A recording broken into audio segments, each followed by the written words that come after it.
The Sketchup platform, and by extension the Trimble suite as a whole, are very useful tools for analyzing survey data and bringing contour into a 3D environment. Sketchup in particular is especially important for things like survey analysis and also architecture. In this video, we will be taking the contour data directly from the Equator Studios platform and bringing it into SketchUp, where we will then analyze it into a terrain and 3D surface. If this is your first time stopping by, I'd recommend checking out the video linked in our description, as it goes over the general know-how of how to navigate the Equator Studios platform and everything you need to know when it comes to creating your very first site, which is where we will be starting off in today's video. Okay, let's go ahead and get right into things here. I'm going to go a little bit faster here because we do have the initial tutorial in the description, so if you need to know how to actually create a site on the Equator Studios platform, as mentioned before, please check that out.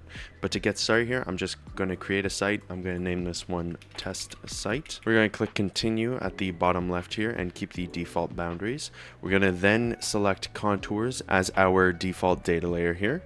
We're first going to check the coverage map of contours, and we can see that since this area is in the blue section, that is good to go. So we're going to click add this product to our map, and then we're going to select the very top data set as it is the highest quality and will yield better contour lines. We're going to click generate and continue here. And just like that, the contours are finished and we can head immediately to the export options. And to do that, we click the download button right over here.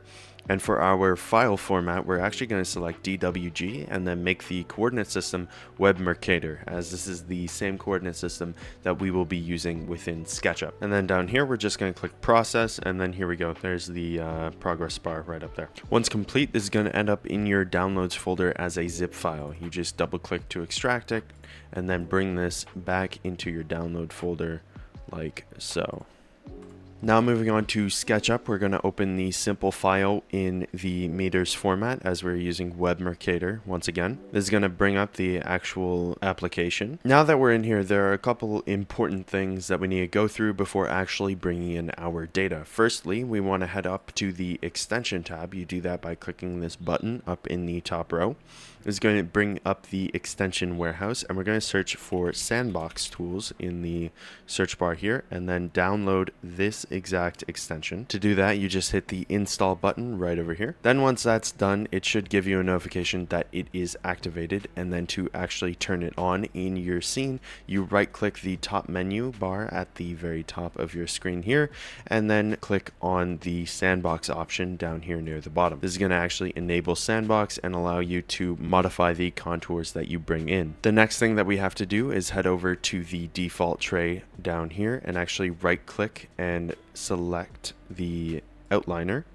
This is going to bring up this window, and this will be important in a moment. Okay, now let's actually bring in our data, and to do that we go to File and then Import, and then select the file we just made, and this is going to actually import the contour data directly into SketchUp, and we can see it right here in all of its glory. In order to further modify this, we need to first separate each contour line into its individual component. And to do that, we head to the outliner section that we just added and right click the option and then click explode. This is going to separate in each individual contour line. Now once exploded, we're going to want to go ahead and select all of the contour lines by using the box select, and then head over to the sandbox options and click the From Contours button.